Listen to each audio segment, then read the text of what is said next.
মামি মামি মামি হে এন্ধাৰ ছায়া যিয়ে গোগ ৰাখে খায় কেৱল মাটি, কেৱল অসমৰ মাটি।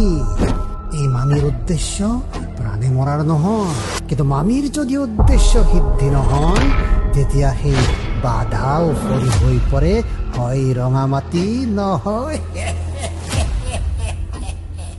দিন দৰিদ্ৰৰ ভূমি কাঢ়ি লোৱাই এই এন্ধাৰ ছায়া আচল উদ্দেশ্য। অসমৰ লোকবিশ্বাস আছিল যে ইয়াৰ অৰণ্যৰ প্ৰহৰী ইয়াৰ আত্মাবোৰেই। কিন্তু যেতিয়াই মামীৰ ছাঁ এই অৰণ্যৰ ওপৰত পৰিবলৈ ললে, দৰিদ্ৰৰ ভূমিটো দূৰৈৰে কথা, আজি অসমত চাৰিওফালে কেৱল ভয় আৰু ভয়।